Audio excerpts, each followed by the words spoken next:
Hey, Clarissa, how are you? I've been I'm trying. doing just fine in this 115-degree weather. Thank you very much in Phoenix, Arizona. Yeah, it's pretty hot over there, huh?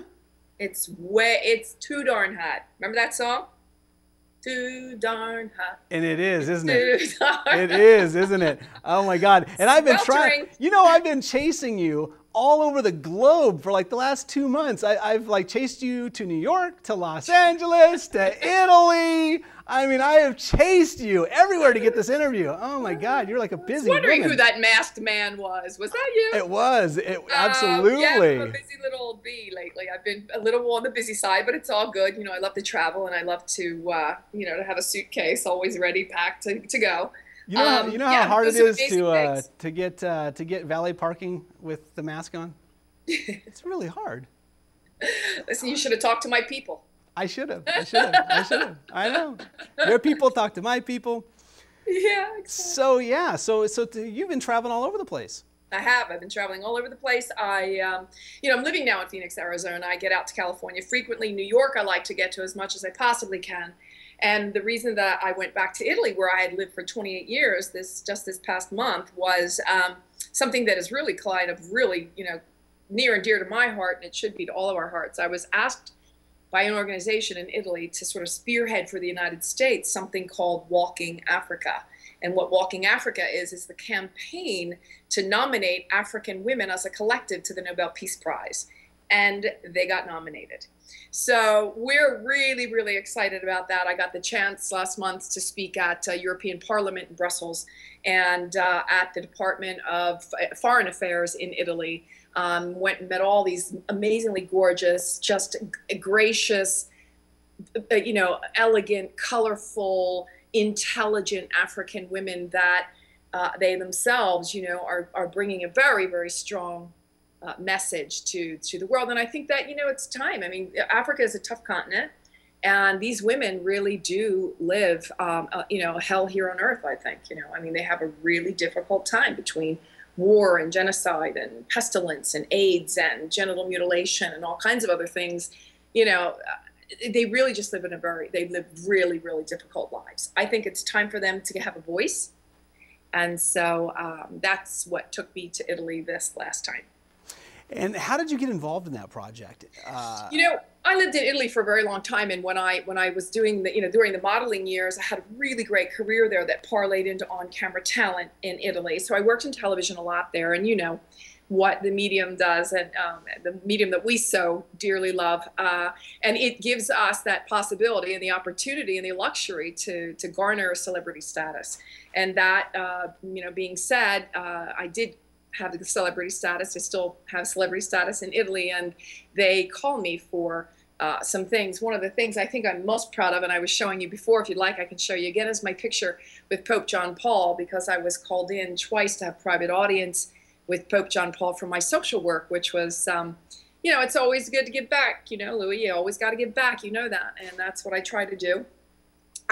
It's easier for me, I think, because I'm not married and I don't have children. So women all day long are giving back to their husbands and their children and their families. And I give back when I can and where I can in a different way. So this is not about, how great I am. It's about giving back, and that's it, and I got lucky enough to be recognized by the Vatican for that. So the celebrity status gave me, gave the possibility. I was called by an organization and asked me if I would help here in the U.S. get this word out, and that's what I'm doing. That's fantastic. And with power comes responsibility. And I think that's the main message that resounds through this, is that basically you can do a lot of things in life. You can get a lot of things in life. You can do a lot of great things. People can know who you are. But if you're not doing something with it, it's wasted. It really is. I've known a lot of real famous jerks. Now, how about you? I have. As a matter of fact, I have. I don't know if I'm at liberty to name them, but I'm think not saying them. I'm perfect. I'm just saying some of those famous people, you want to take them right around the neck, Yeah. But anyway, it's good when you can use it to for someone else's, good, or for your even for my greater good. So I'm just thrilled to have been asked. It was a major honor to be involved in something like this. They are nominated. We will know something towards the end of September this year. The Nobel Committee convenes, and that's when we'll know if they have won the Peace Prize or not. And, I think it bodes well that Michelle Obama and her daughters were touring Africa this past week, and sort of highlighting and showcasing and spotlighting Africa the way that only the First Lady really could. So I'm kind of really hopeful, Louis. I really am. Absolutely. I think it's amazing. And what is the synopsis of the movie? I mean, what is it exactly about? The movement. Mm-hmm. The movie? The movie? Mm-hmm. The Nobel Peace Prize. I don't know what movie you're talking about. Or the movie that you guys were a part of. What is the actual, what is it, the story of the movie? Okay, there's no movie.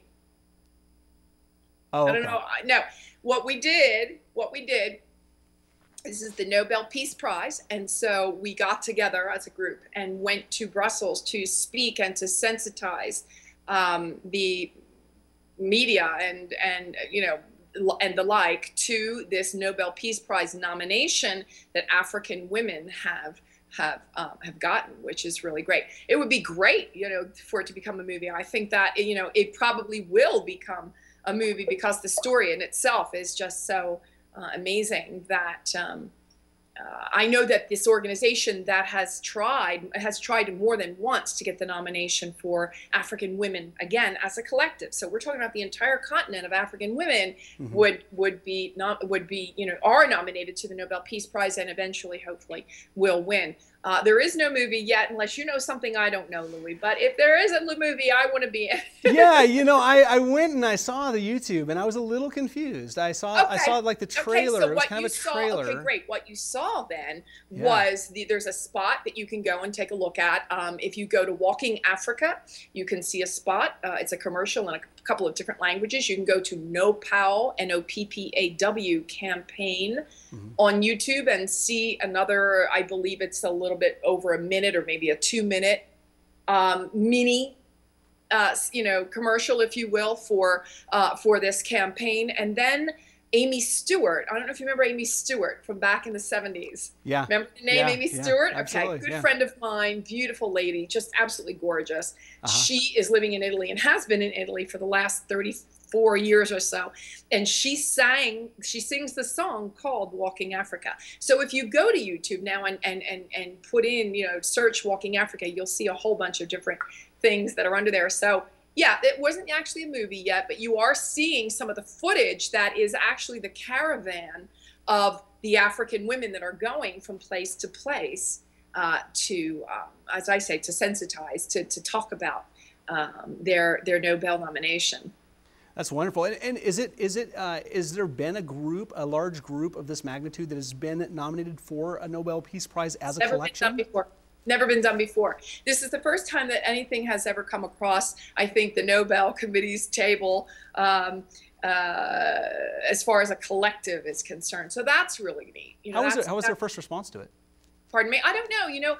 I know that this organization that I'm, helping get the word out for did have a little bit of difficulty in the last couple of years trying to get this passed, but it did pass now. So, that's really wonderful. So that's really cool. That's why you were sort of, I was doing a little globe trotting and you were following me around. I was, when I went to New York, I actually went to meet with, to speak with Gayle King, who's Oprah's Gayle, and see if I could get her on board. I was in touch with Condoleezza Rice's office.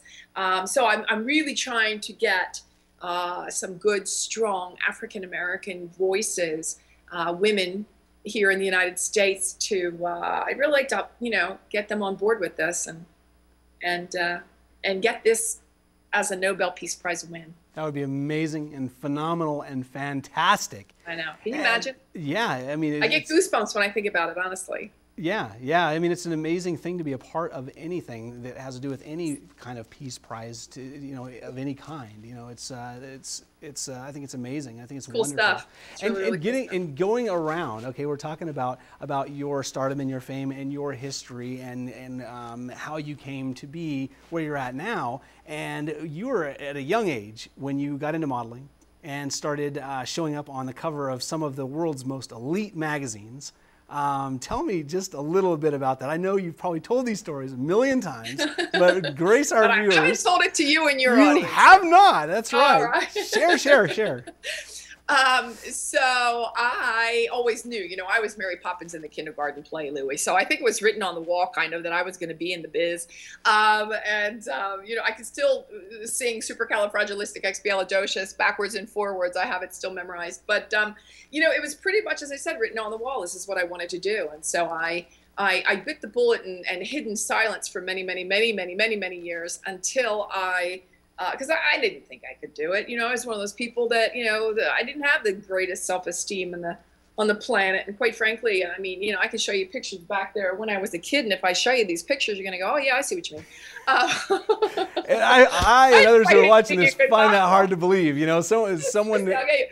But I've seen your magazine pictures, and it's hard to believe that you wouldn't. I think it's that ugly duckling complex. But anyway, I wound up. I was living in New Jersey, and I graduated high school in Jersey, and I wanted to be in the big city more than anything on the planet. And I did everything when I was 18, 19 years old, everything I could possibly do to make sure that would happen. And so I went in and I got a job as a secretary. Actually, I was the administrative assistant to the executive vice president of Adolfo Menswear, and in those years, Adolfo was dressing Nancy Reagan, so it was a big deal, And I started to make $25,000 a year as an administrative assistant. I was 19 years old, and back in those days, in the late 70s, that was a lot of money.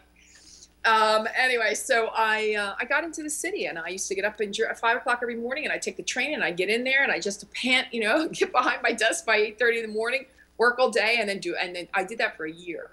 And while I was there, I went and I visited a couple of modeling agencies, and I got some pictures taken, some headshots and tests, and I could show you those too. And so it worked out. I went with Wilhelmina, and they sent me over to Europe, and I started out in Paris in '81. And then I stayed in Italy. I was in Europe for 28 years, modeling in the beginning, and then on camera talent. And then I had my own video and television production company. Mm-hmm. So, I took on the Miss Universe pageant, the World Sports Awards. I did a whole bunch of really cool things because I just love this medium so very much, and want to be just much like you, a pioneer on the internet. So we'll get into probably the fact that I'm launching a new web television in the next couple of days, but I just absolutely love this Absolutely. medium. It's just, it's in my blood, and I love it. And that's really a brief synopsis as to how this all happened. And you were also in Never-Ending Story too. Oh, I love that movie.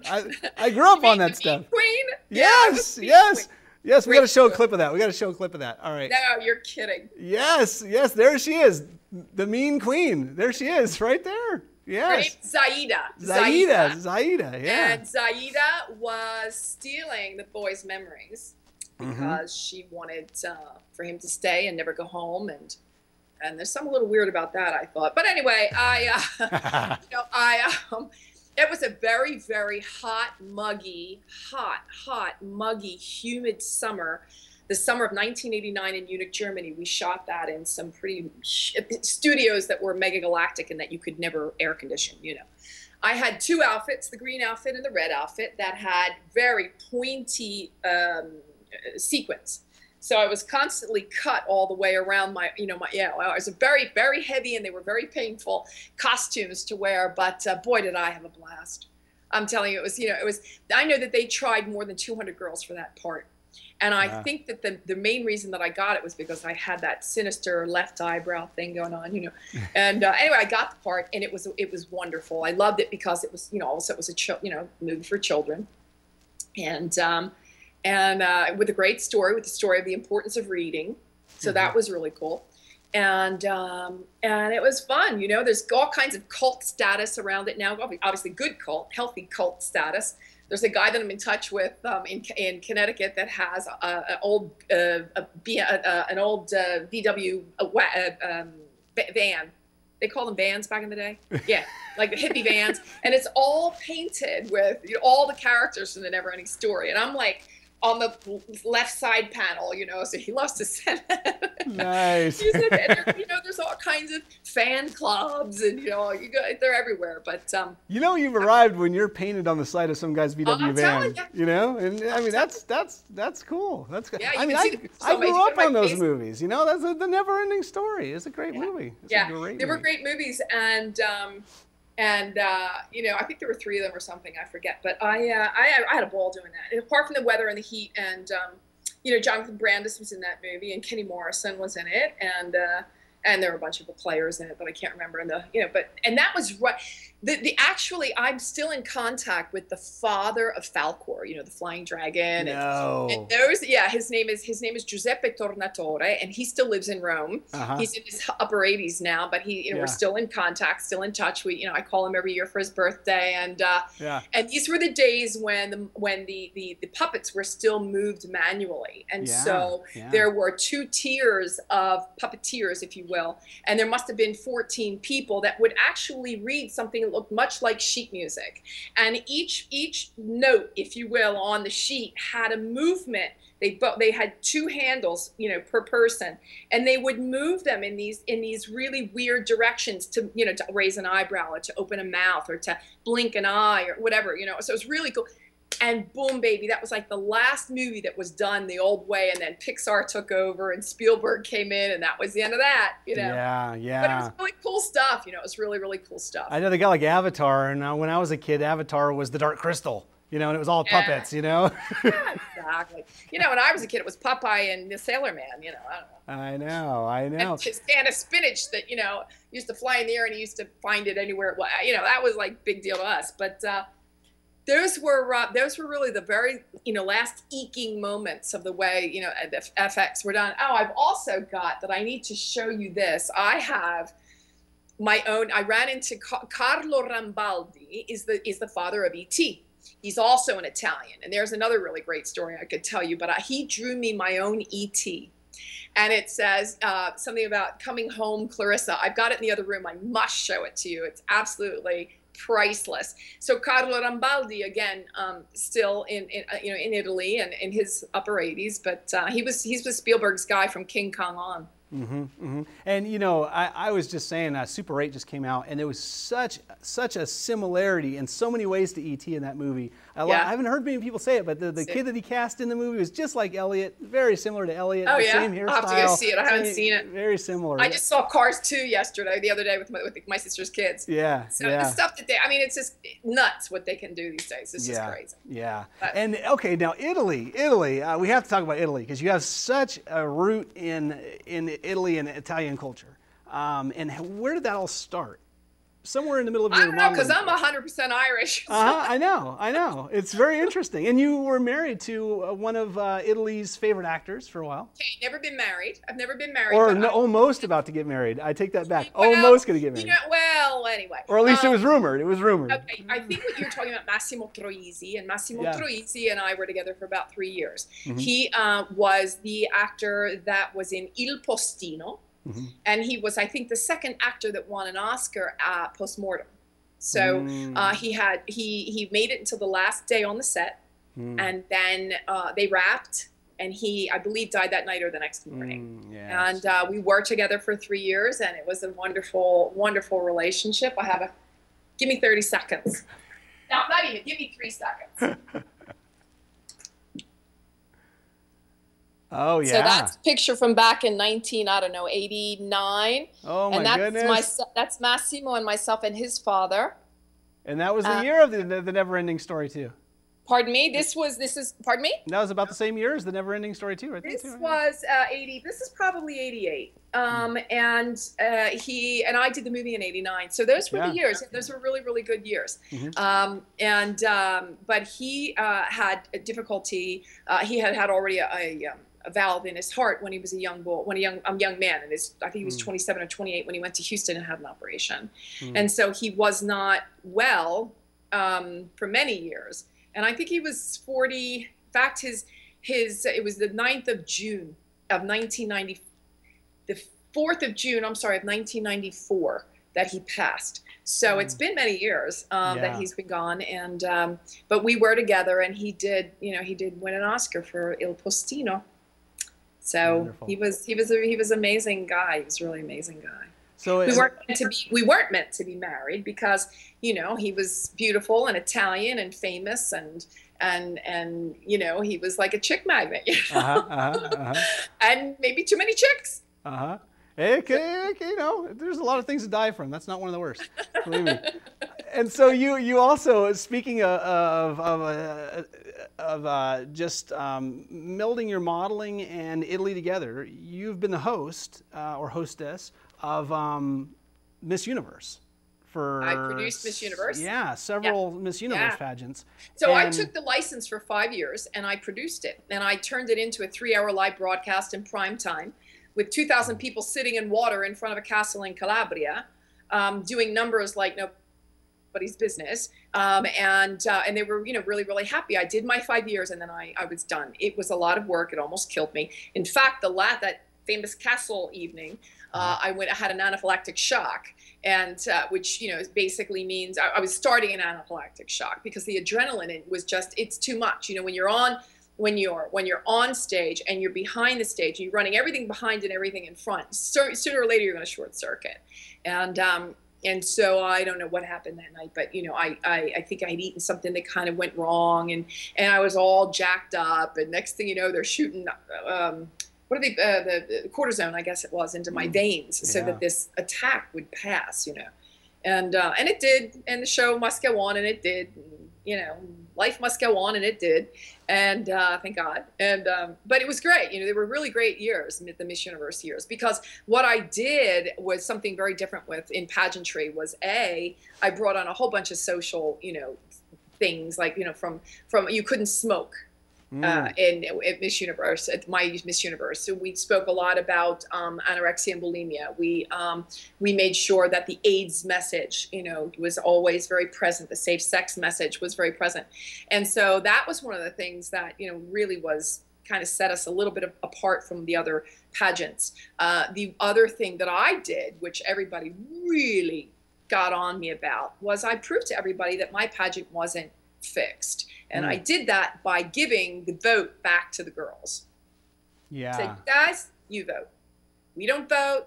Nobody else votes. I had a jury, but the jury was like the Friday night, and then the girls got to vote on Saturday night, and then it all got. So they were able to say, I think that she should go, or I think that I should go. So we threw it back at them as well, so that they had, their say in it, because it's, this whole pageantry thing and this whole it's fixed thing, I don't want to be associated with anything that's dishonest. So I made them a part of it. And there's been so much controversy too over the last 10 years or so with Miss America and also with modeling and stuff. Just a lot of different controversies with some of the girls that have won, some of the decisions they've made, and getting caught doing different things, drugs. Yeah, it's like, what's up with that? Yeah, it's really been a trying for the pageant world a little bit. Well, it's been a little trying for the pageant world also because these misses, if you will, are supposed to be the gals that all the younger girls look up to, and so I take issue with that. I do take issue with that. I think that, and this is one of the major reasons why I'm starting, this thing called self-esteem regime, the thing that I do in teaching self-esteem, and it's not all about looking or being or acting like Lindsay Lohan or Paris Hilton or, the whole brat pack out there. It's not what it's about. And this, very well the reality and the non-reality of this business. And it's not all that, all that's, what is it, all the light isn't as glimmer or whatever, all the glimmers isn't, whatever the heck it is. But it's a great business if you can treat it as such and leave it at the door when you come home. But when it starts to become all consuming, and that's what it'll do, it'll consume you.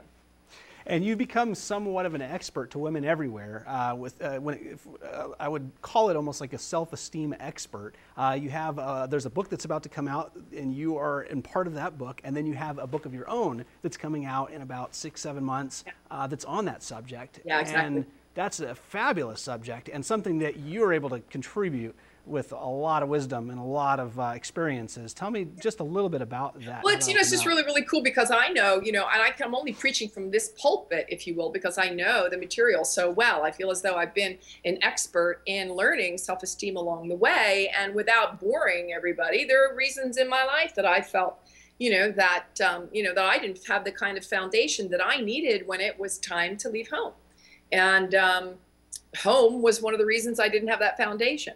And there are a lot of gals and kids that are coming from homes that are either broken or just completely messed up, and they try to do their best to insert themselves into society and to work and to move on and to make the right decisions. And you're always going to make some mistakes, but I feel that with the work that I help these kids do, that they they can sort of cut a lot of the guesswork out and go, right for the jugular as far as living a very happy and healthy life, So the self-esteem regime is the name of the book, and I used regime because it's a method.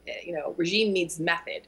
Unfortunately, it gets a bad rap from the war, but I like the way it sounds, and it's pretty much that way. It's put on your big girl britches, pull up your bootstraps, and get on with it, because if you aren't going to be the first one that's going to take stock in your life and love yourself first, then nobody else is either. You got to respect yourself, love yourself, and that's the hard part. People don't know how to do that, because love of self is the most difficult love of all. How do you love yourself if you've been told this, or if you've been shown something else, or if you've been taught low self-esteem, or I was a kid, it was all about children to be seen and not heard.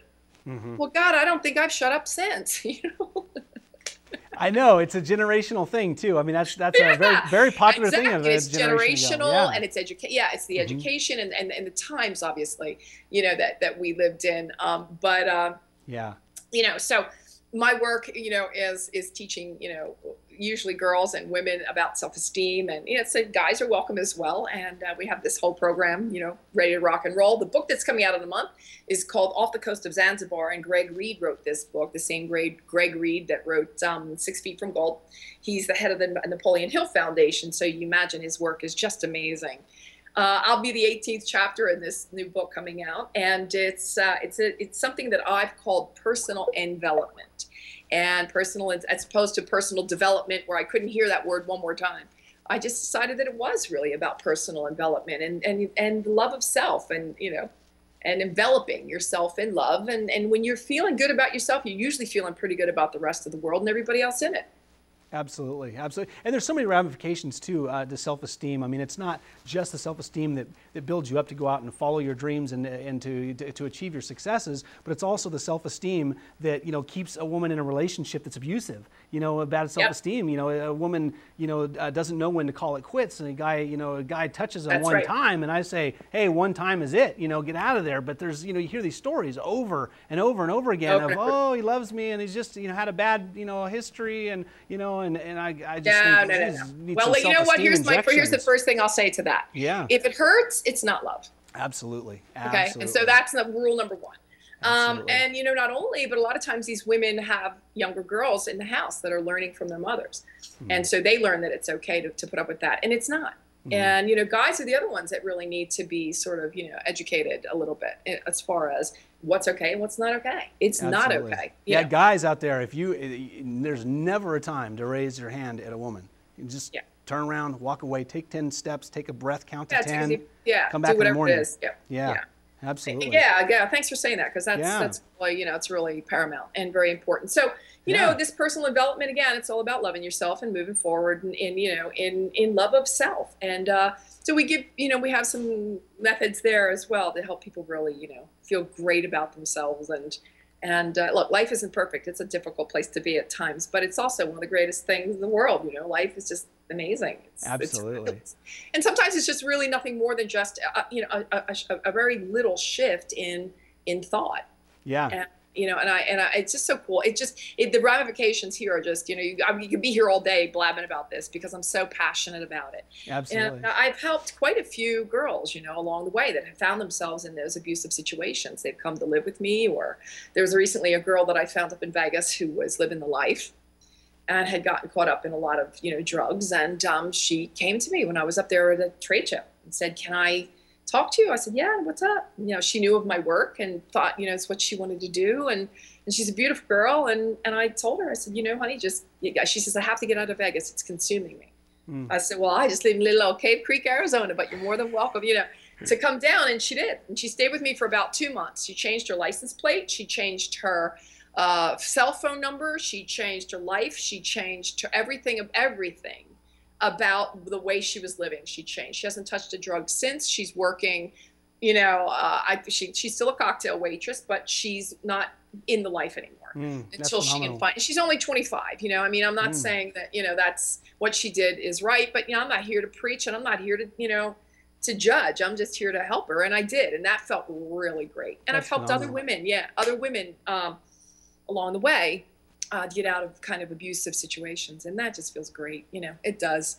That's amazing. I mean, it is amazing to be able to draw from those experiences and to be able to put that kind of an energy out there and to be able to change someone's life, even if it's just one. You know, it makes everything worth it. And to be able to change multiple, and several different people along the way, that's just beyond, above and beyond.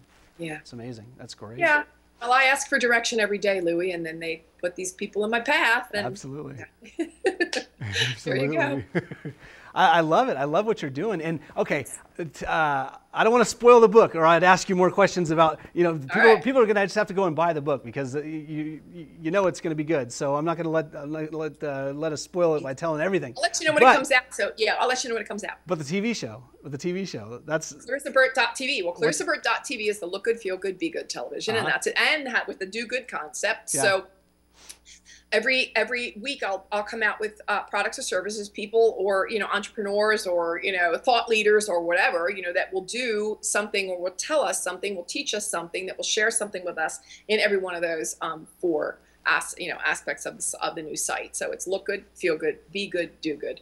And I got some amazing people. I mean, I'm just getting some of the most really, really cool content, and it's amazing. It's just, you know, I love what I do. You know, this is what I love to do. So, you know, I'll have a very nice following of people that want to know as much as I do about looking good, feeling good, being good, and doing good.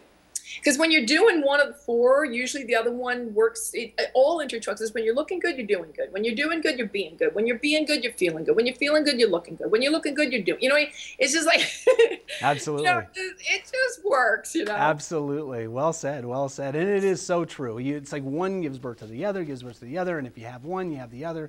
And it is amazing how that can develop and just envelop you. Envelop you. Thank you. Yay. I said it. I got it.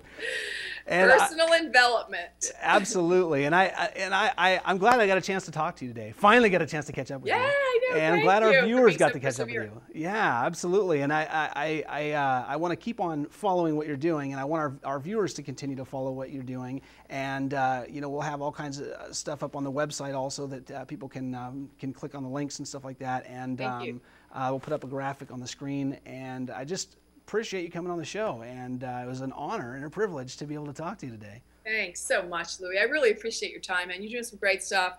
It's all what you're doing. It's just fun. It's amazing. You know, your energy is so contagious. And absolutely. Likewise. Likewise. Yeah, absolutely. And I'm going to have you on too. All right. I want to return this favor, and you let me know if you want to come on and tell people how to look good, feel good, be good, or do good. It's your choice. Absolutely. Let's do it. Let's do it. Let's do all of it.